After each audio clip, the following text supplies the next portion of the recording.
Welcome to Canada's most irreverent talk show. This is the Andrew Lawton Show, brought to you by True North. Hello and welcome to you all, Canada's most irreverent talk show here, the Andrew Lawton Show on True North, July 10th. It is Wednesday, hump day. Hope you're having a fantastic week so far. I totally have been so focused on political news as of late. I don't pay attention to weather reports. And it was only to be honest, way too late. It was only like last night that I started paying attention to this thing called Hurricane Beryl, which is apparently ravaging its way through southern Ontario right now. So, and I sort of forgot about it. It was, something I noticed and heard about, and then I was wondering why it was raining so hard. And then I was, oh yeah, that must be that hurricane thing. But anyway, hopefully you are staying dry in the midst of the remnants of Hurricane Beryl. I don't even know if it has a name, because it's not really a hurricane anymore. It's just rain. It's just heavy rain. But anyway. That's the closest you're getting to a weather report on the Andrew Lawton Show. It's like the most idle chit-chat talking about the weather. But anyway, good to have you aboard. We are going to be talking, very excited about this in 15 minutes or so with former Vice-Admiral Mark Norman. Comes at a very useful time as Canada is just getting flogged in the United States for not spending enough on defense. This is a long-standing issue in Canada, really trying to ride the coattails of the United States' defense spending when it comes to NATO. So we'll talk to Vice Admiral Mark Norman just very shortly. And later on in the program, Philip Cross on why Canada has just willingly decided to decarbonize its electricity grid into a more vulnerable state. We are now, for the first time, a net importer of electricity, which he says is an entirely preventable problem. So that's going to be something we'll get into very shortly. But, we've been trying to take on the bigger picture discussions this week, especially as there hasn't been as much in the way of hard, hot, fresh news. And I'd be remiss to not point out just the utter ignorance that Justin Trudeau has about how unpopular his own government is right now. He's in DC. He's doing the rounds while he's down in the United States for the NATO summit. And while he's in the United States, he's, of course, talking to media as well, because right now he gets booed and heckled and things are thrown at him anytime he goes somewhere in Canada. Not that I support doing that, but that's what happens when he goes places in Canada. So in the U.S., he hopes that he's able to perhaps just find a little bit in the way of support there. And that's why when he's doing this weird reinvention, it's always seems to involve like podcasts hosted by Americans or something like that, because they're the only people that are willing to talk to him and not just give him an absolute rough ride. But anyway, all of that notwithstanding, he was doing a sit down with Generation Squeeze, and he does this weird intergenerational class warfare type of thing. Take a look. The biggest reason that I used to lean on young people so much is because young people are naturally both more comfortable with change and more naturally long-term thinkers.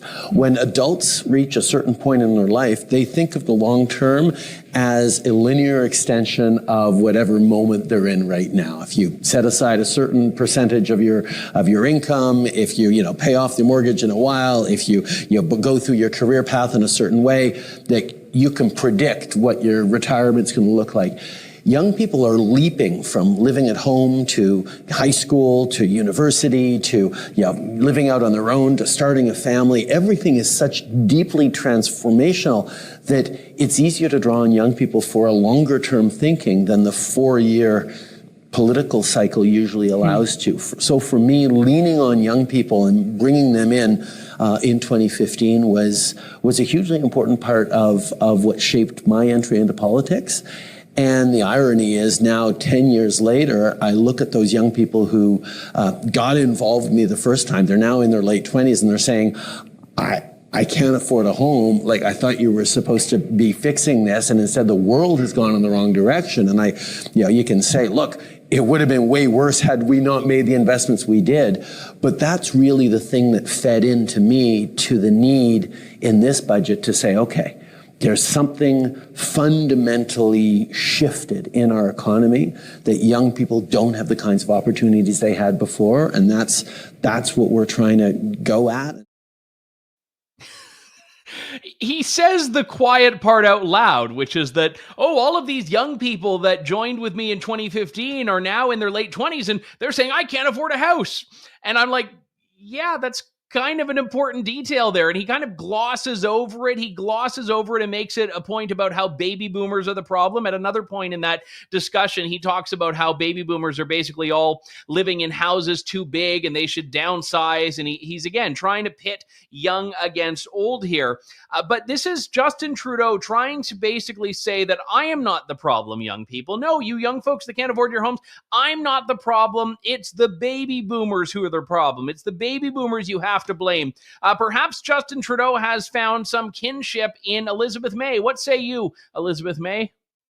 I've got another grandbaby coming at the end of October, and I feel very, very committed, as I think everybody my age should. Baby boomers have this planet, and we can't walk away and leave it for our kids to fix it. And I'm sorry I just used the F word out loud, but I think kids understand what I'm saying. I'm a 70-year-old, angry, cranky version of Greta Thunberg. And am I ready? You bet. There is a dilemma for you. What would you rather have, the original Greta Thunberg or the angry, cranky 70-year-old grandma with a trucker mouth, Greta Thunberg? You get two. You get a day with one of them, and you have to pick it, and you can't choose just killing yourself. I think I'd probably take the Swedish Greta Thunberg. But anyway, that's Elizabeth May's approach. But in a weird way, she and Justin Trudeau are in alignment on that. They're both trying to blame the baby boomers. They're trying to blame a lot of the people that are tuning into this show for the perils of the world. Now, let me say first and foremost that there are obviously demographic realities that factor into the homeownership dilemma, but it's only when boomers have been able to afford houses that they have something to give their kids who otherwise wouldn't be able to afford one, which is a part of the problem that often does not get discussed here. And just to give you the other side of it, this is how I suspect the boomers are probably feeling about Justin Trudeau. Now, I don't know the total audience of a Rolling Stones concert. I assume there are some young people there, but I would assume based on the age of the Rolling Stones themselves, their audience skews in a particular direction. Boy, did Mick Jagger misjudge that audience. Anyway, I mean, we love your Mr. Trudeau. I mean, his family's always been such big fans of our band.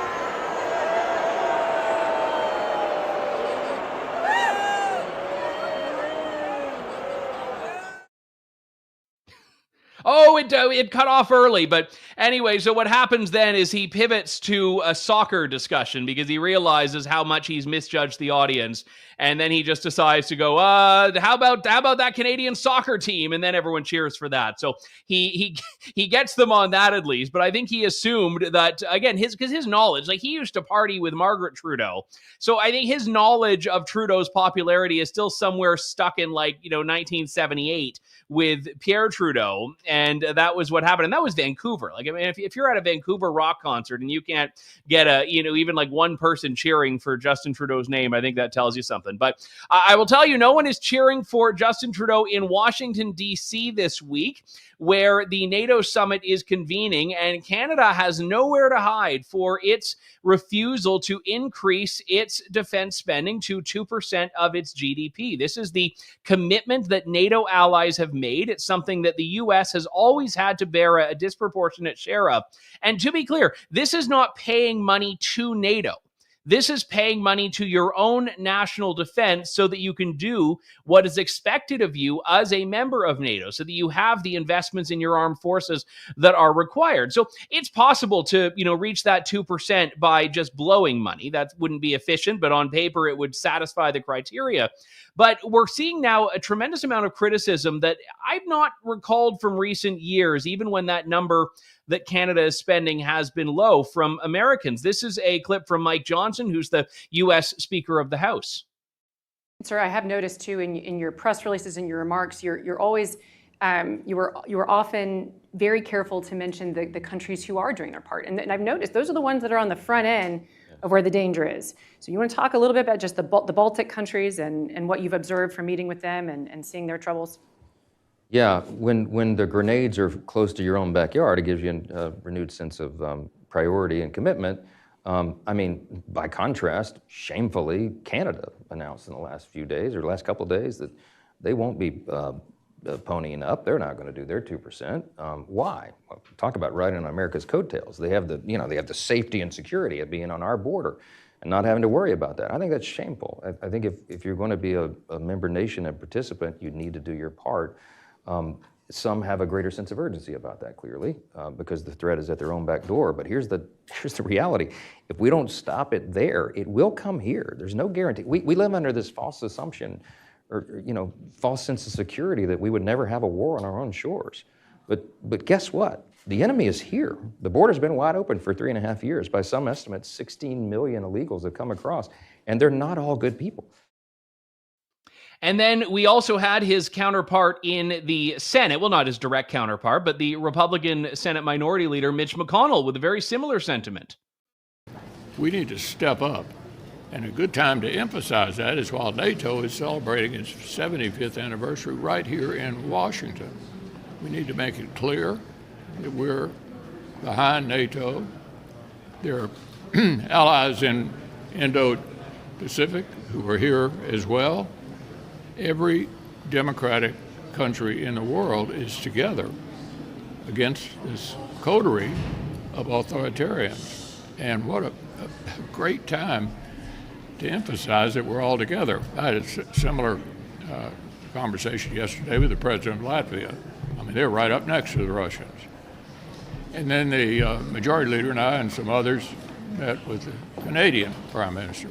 With all due respect to our Canadian friends, they're a long way from hitting the 2% mark, but a whole lot of the rest of the NATO members have. That was Mitch McConnell, and when he talks about a long way, the latest figures from this week that Canada will only be spending 1.42% of its GDP on military by 2030. That comes from the Parliamentary Budget Officer. I wanted to discuss this and related aspects with former Vice Chief of the Defense Staff, retired Vice-Admiral Mark Norman, who it's a pleasure to have on the show. Admiral, thank you for coming on. Good to speak to you. Well, good afternoon, Andrew, to you and your viewers, and thanks for taking a serious interest in this really important topic. For people that have not been as familiar with this discussion over the years, and I'll be clear, this is not a discussion that just began with Justin Trudeau. It's longstanding. Where does that 2% number come from, and why has it been determined to matter to NATO allies? Yeah, so without dragging your viewers through the decades-long history of NATO, basically during the height of the Cold War, everybody was seized with the urgency and need, and it was a smaller community. And then, as NATO evolved, the member nations grew with the collapse of the former Soviet Union, et cetera, et cetera. We find ourselves in about the last decade or so, as NATO was transitioning out of its enormous contribution to Afghanistan and looking into an unknown future, it was becoming obvious that there was an enormous discrepancy across the member nations with respect to defense spending, and this was agreed roughly a decade ago, in fact, under Prime Minister Harper initially, that this was the right metric to define sort of a fair and reasonable playing field, if you will, for defense contributions, recognizing, of course, that there were some incredibly small and relatively poor nations, and there were some large and relatively wealthy nations, and that, across the board, this was a good way of measuring contribution in a way which was commensurate with your relative wealth and your capacity to pay. And so that's kind of the background that got us to the last couple of years, and then we can discuss where the wheels have come off the wagon, to put it bluntly. And just on that note, I mean, there are some countries that are, incredibly disproportionate in what they're providing. The United States being a notable example, they're up, I think, at about 3.5% of their GDP. I think Poland is somewhere near 4%, if I recall correctly, or has been. But spending money, there isn't really a guideline for how you're spending it. I alluded to this earlier. I mean, the government could just, hire, a bajillion consultants and, say, great, we've spent this much on defense. It doesn't mean they're providing something better than other countries. So has that actually been an issue where you have countries that are spending money, but they're not really getting anything for it? Yeah, so yeah, and I heard your comments earlier, and I think you hit on a valid point. So there's sort of two perspectives on this. One, ultimately, as taxpayers' money here, it needs to be responsible use of those funds.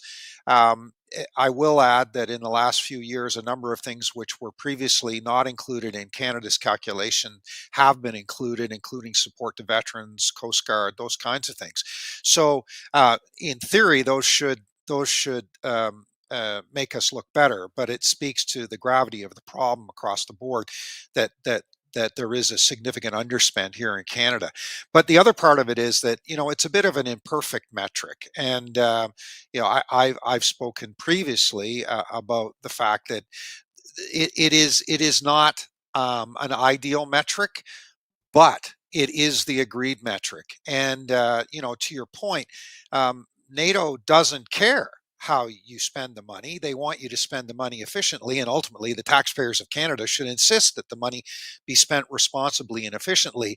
But the reality is that in the Canadian context, there are so many things which are grossly underfunded that. We could and should hit the 2% target.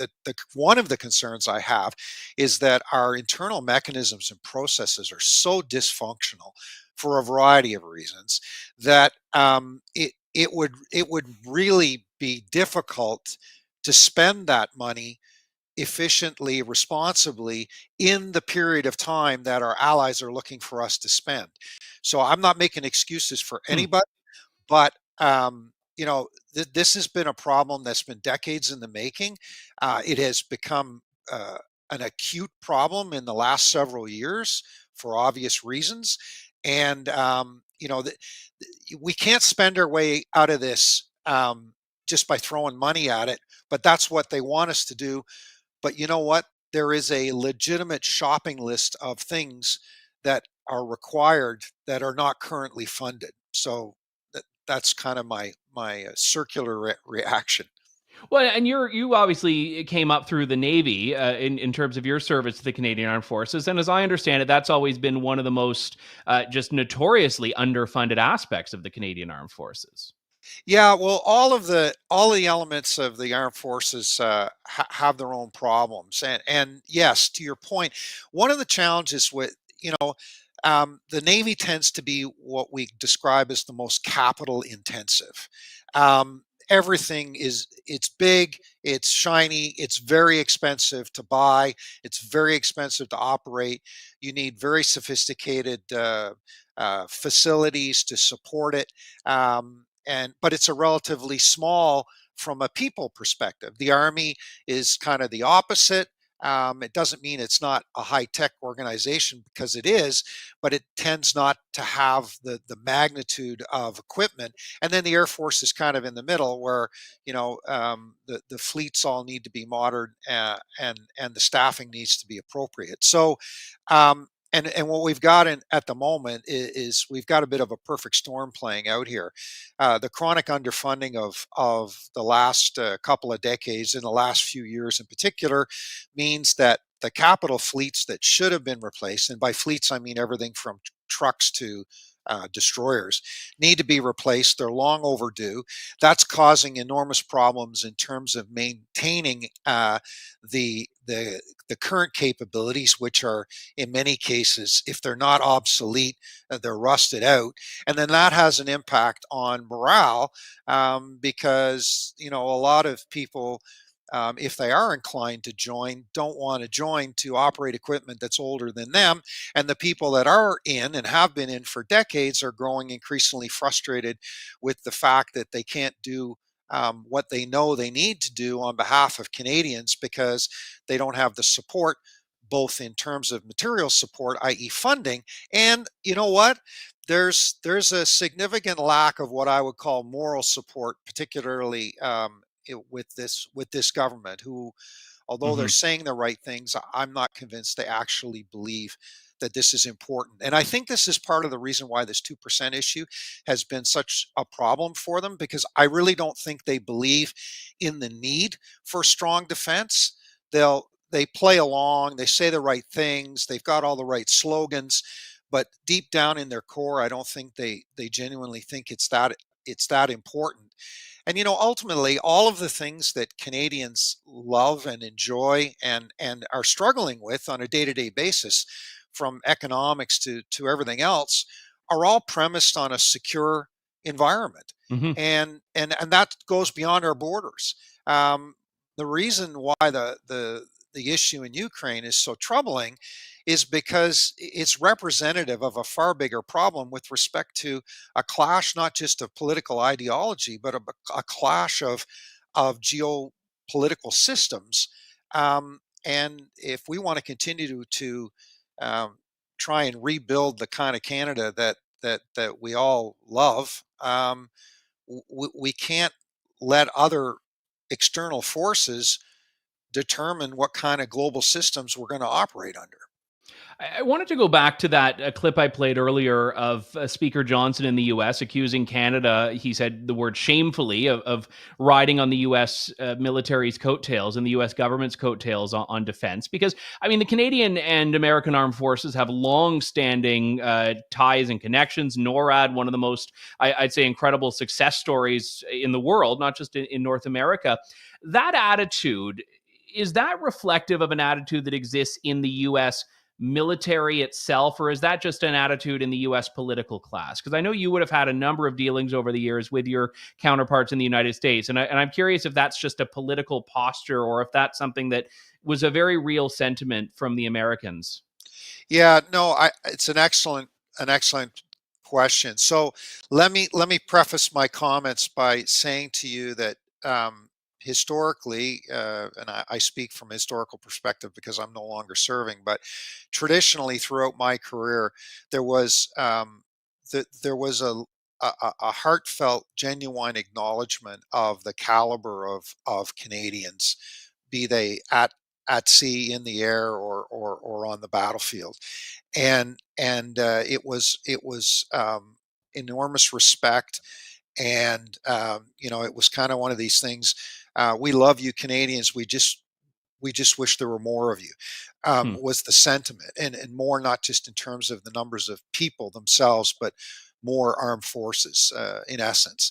And uh, I genuinely believe that is the undertone. I know that on a individual peer for peer basis, that level of respect is still there. However, I also know that in the last couple of years, in particular, for a variety of reasons, including what I would describe as the relative, if not absence, let's just say, the infrequency or lack of depth of Canada's presence around the world, has caused a number of allies to start questioning our commitment, not the competency of the individual, but our commitment. And then there's also been some issues with respect to some of the recent experiments around dress, deportment, and appearance, which have caused some of our allies to kind of shake their heads and ask what the hell we're thinking.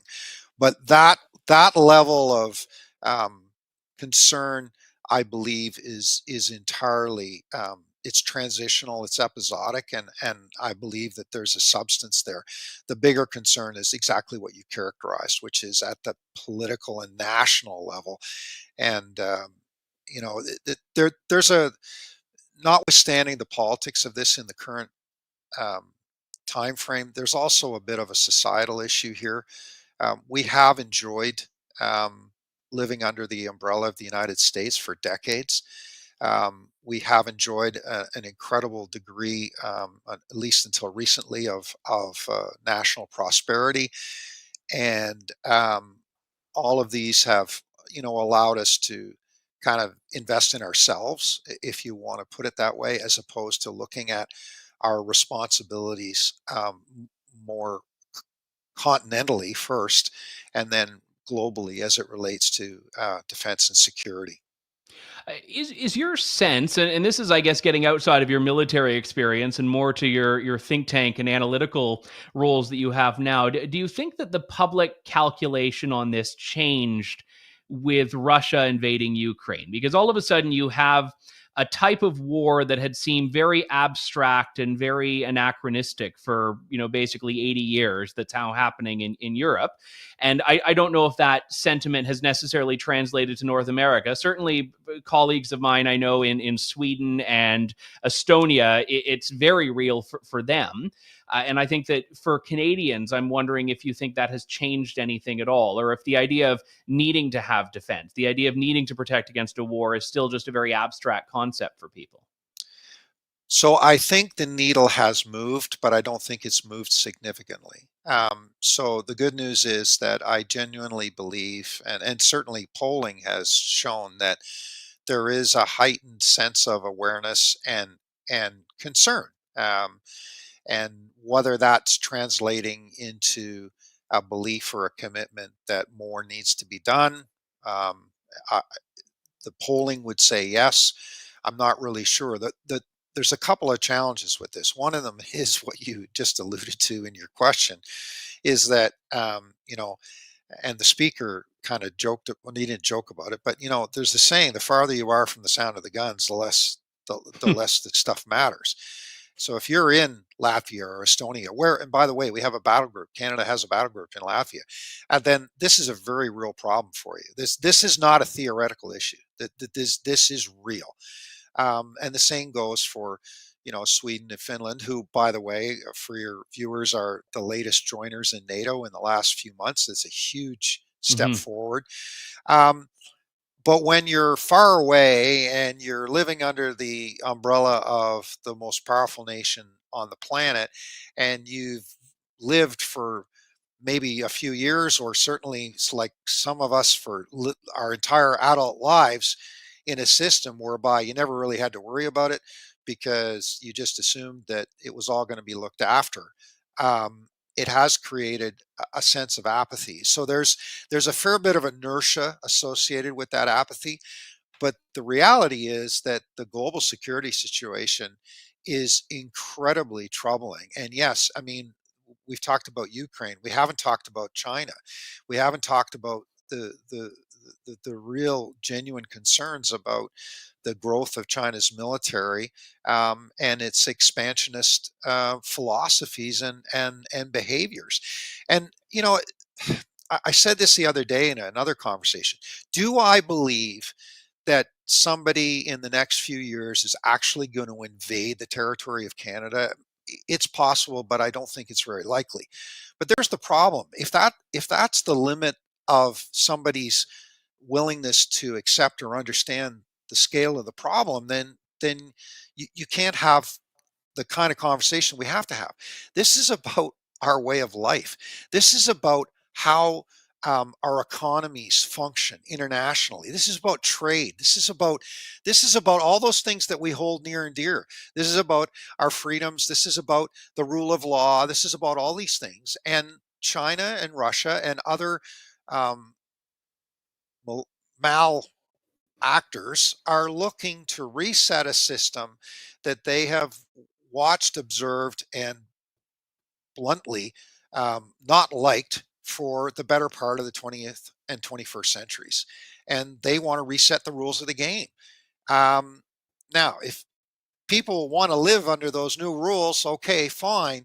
But this is why this is such a big problem for our peers, our allies, and those like-minded nations that we like to, cuddle up to and befriend. But we're not showing them that we actually care.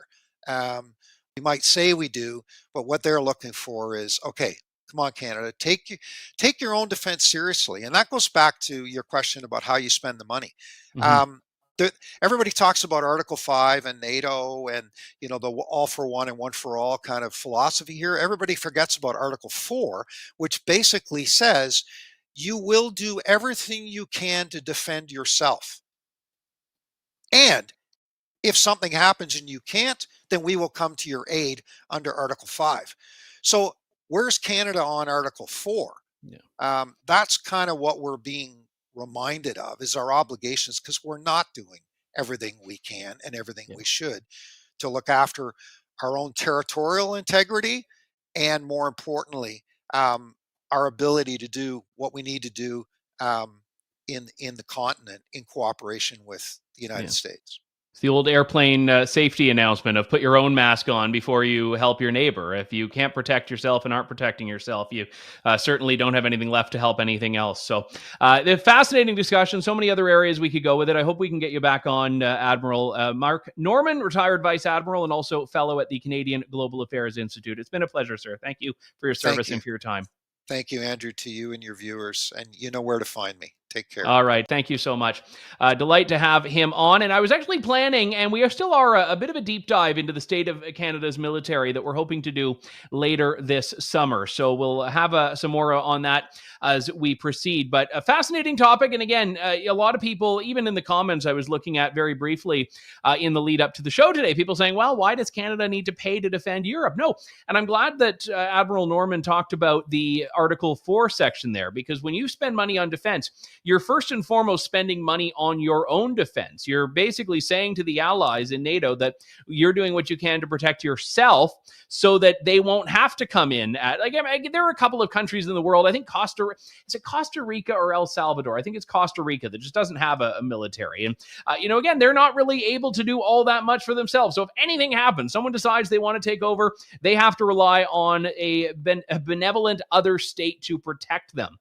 And it's easy to see how the free riding dilemma that Speaker Johnson was talking about, of Canada just expecting and Canadians just expecting, well, the United States will save us. The United States will protect us. When I was in university, I did a diplomatic simulation with a professor who had actually been a diplomat. And our simulation was the United States had invaded Canada. And it was actually a fascinating experiment. Of course, a silly premise, but I can't remember the reason. I think the reason was that the U.S. had a water shortage and had invaded Canada for fresh water. It was something ridiculous like that. But the whole point is, theoretically, Canada and the U.S. might not always be friends. So the idea that we're expecting them to cover our defense, well, what if they're the ones against whom we need to defend? I think a lot of Canadians might think we're just throwing in the towel at that point. But the whole aspect here, and I'm glad that Admiral Norman was talking about this, is about perspective. It's not about saying we're going to be facing some massive invasion in the next couple of years. It's about being able to protect ourselves, being able to prepare, and so on. But it was interesting. Chrystia Freeland was criticized for this, as most people in the government have been. And she just says, oh, everything's fine. But she kind of makes it out as though it's Harper's fault somehow. Take a look. In light of the letter from U.S. lawmakers and warnings from the Business Council of Canada, was it felt that these meetings the Prime Minister is having today and yesterday in D.C. necessary to reassure Americans? Thanks for the question. The Prime Minister is in Washington right now, working very hard. I think it's important for Canadians to recognize that Canada is the 7th biggest defense spender in the entire NATO alliance of 32 countries. We are a major contributor to our defense and to defense of our allies. It's also the case that under Stephen Harper's Conservatives, Canada's defense spending fell to less than 1%, to 0.9% of GDP. Our government has been steadily increasing our investments in defense because we recognize the threats in the world. And in the budget that I tabled in April, we put forward a fully costed plan to get our defense spending up to nearly 1.8% in 2029. That's a long way of saying we're not doing it from Chrystia Freeland there. And again, if you don't want to do it, own up to it. If you don't want to do it, say we think it's unreasonable. Instead, it's just this weird baffle gab that goes every direction, but where anyone asking the question is expecting or hoping it will go.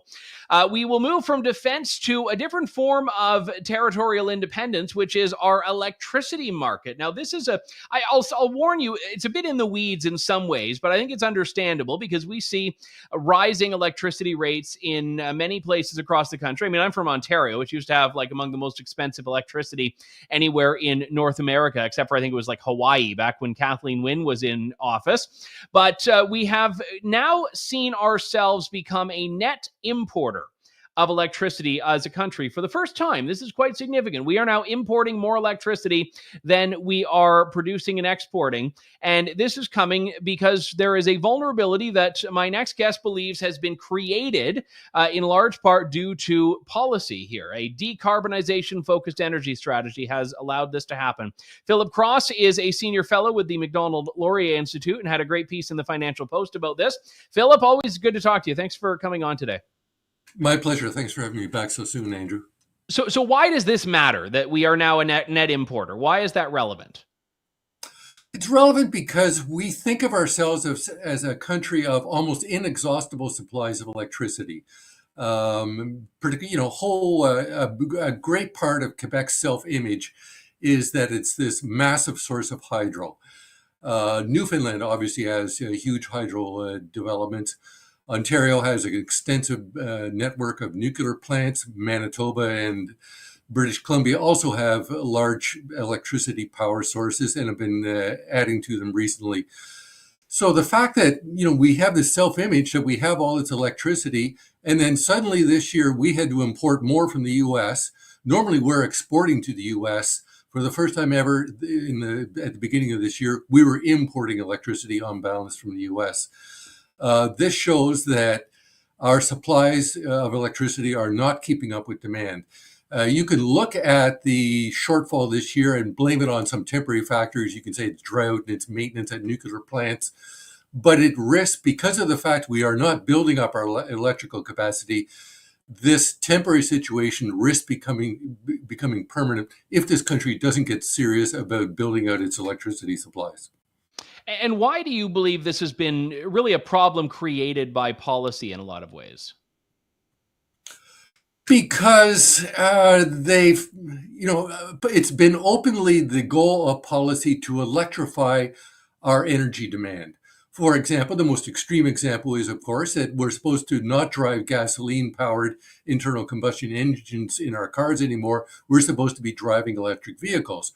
Well, if we're all going to drive electric vehicles, and if we're all going to heat our homes with electricity and not natural gas or in oil, and if we're all going to use all kinds of new technologies that are powered by the grid, it was predictable we were going to need a vast increase in our electricity demand. Environmentalists say, well, we're supposed to cut back on our investments in fossil fuels. The counterpart of that, though, is you're supposed to be increasing your investment in electricity sources, and we haven't been doing so. One of the things that I found interesting in your piece is that the government knows it doesn't have the capacity to create all of this energy through the means they want to. I mean, that's the thing, is that there's this fatwa against energy that we're using without a viable alternative there. But we're definitely putting the cart before the horse, and we're seeing this, I think. Yeah, well, on the heels of this op-ed I wrote in the Post, there's an interesting article in the Globe today, Wednesday, that is, that highlights in Quebec, for example. Quebec brought out the trumpets and announced with great fanfare over the last couple of months that they were going to substantially build out both their hydro and their wind capacity. It turns out even with this vast expansion, it's not going to meet even half of the projected increase. Hydro-Quebec admitted a couple of years ago that its projections about where electricity demand was going was completely wrong. It was very slow to react. The former head of Hydro-Quebec said, oh, well, this is a great opportunity to conserve demand and we don't need to build capacity. They replaced her with Michael Sabia, who was formerly the Deputy Minister of Finance here in Ottawa.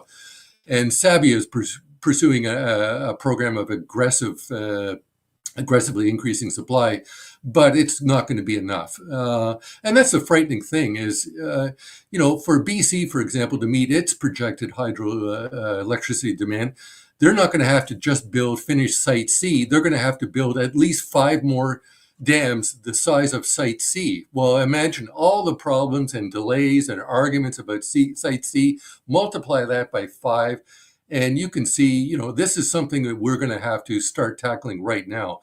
Electricity generating plants are built with a horizon of 10 years from beginning to end. So this isn't something you just go out and throw up in a couple of years. I think the concern has to be that we're going to, in the short run, over the next 5-10 years, we're probably going to run chronically short of electricity, and we're going to be reliant on the Americans to supply our electricity, which is going to be quite a role reversal for this country. It didn't intentionally come out this way, but you're coming on the heels of my discussion with Admiral Mark Norman, in which that's basically defense policy in Canada now, which is to ride the coattails of America. And now we're doing the same thing on electricity too, it seems. One of the things I want to ask you about was Alberta. Now they had I don't know if mini is the right word, but they had a relatively short-lived, thankfully, electricity crisis in the last few months. And is there any lesson to be taken from that is being taken? Oh, there's two. We had a couple of near misses in Texas a couple of years ago and in Alberta this year, where the electrical grid almost collapsed. We just didn't have the capacity to meet demand. People don't seem to realize this isn't going to be a 3-hour blackout. If your electrical grid goes down, it takes months to come back on stream. Imagine if a major state like Texas or a province like Alberta goes offline from electricity for weeks or months at a time. This would be catastrophic. I was aware during my tenure at Sysys Canada that if you want to shut down our society, cut off the juice. Every time there's a major power outage, for example, Ontario had a major one in 2003, economic activity just grinds to a halt. Our society cannot function without electricity. And because of the decarbonization move and the desire to get away from fossil fuels, we're more dependent on electricity for energy than ever. And yet we are not taking adequate steps to ensure both the security of supply in the sense of that it can be counted on, that it's reliable and it won't be interrupted. And with security comes affordability. We can't increase the price of electricity by 5 times. We will bankrupt ourselves and especially the poorest members of our society. So we need to make sure that adequate, cheap sources of supply are coming on stream over the next 10 years to meet projected demand. And it seems to be something that this country is just waking up to, and we're behind the ball on this one. The piece in the Financial Post, which you should take a look at, Canada's Energy Blindness Must End, written by Philip Cross. Philip, always good to talk to you. Thanks for coming on today. Thank you. All right. And that does it for us for today. We'll be back tomorrow with more of Canada's most irreverent talk show. Close things out for the week. Thank you, God bless, and good day to you all. Thanks for listening to The Andrew Lawton Show. Support the program by donating to True North at www.tnc.news.